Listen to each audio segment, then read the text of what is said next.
गंजाम खलिकोट एक ऐतिहासिक जगह एठिकार पुरातन जगन्नाथ मंदिर 400 वर्ष अटे। एही मंदिर राजा राजुता समय एठी कहिबाकू हेले खलिकोट जगन्नाथ मंदिर द्वितीयतम पुरी कहुए। महाप्रभुंक 12 मासरे 13 पर्व हुए। दिनकू दिन भक्त श्रद्धालु माने महाप्रभुंक दर्शन निमंते भीड़ जमीबारे लागिछि, किंतु बड़ दुखर विषय एही जगन्नाथ मंदिरर कौनसी रक्षणाबेक्षण नाही। दिनकू दिन मंदिर सौंदर्य कारुकार्य नष्ट और भग्न हेबारे लागिलानी।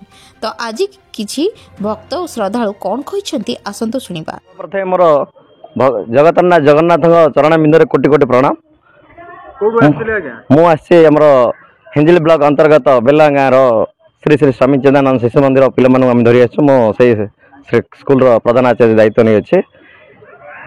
बर्तमान आम जो आम गंजाम जिलार आम शुणी जो पुरी रे आमर जो श्री जगन्नाथ मंदिर अच्छे सी तो प्रथम जगन्नाथ मंदिर।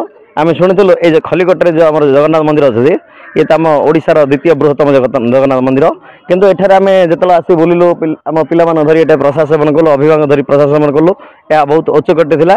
किंतु गोटे जिनस मो दृष्टिगोचर है आमर मंदिर गोटे विराट आमर सिंह मूर्ति खसी पड़ी जोटा कि सरकार तापर दृष्टि दौना।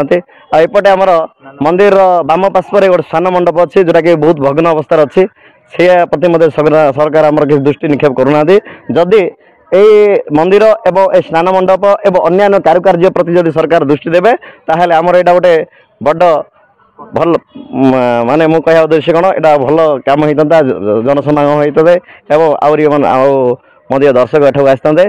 जय जगन्नाथ मु सरकार निवेदन करुँची आमती ए सहयोग करंतु आ कार्य हस्तक्षेप धरी आम को उपकृत करी बोली मो अनुरोध। खलिकोट लक्ष्मीकांत महापात्र रिपोर्ट जन अधिकार लाइव।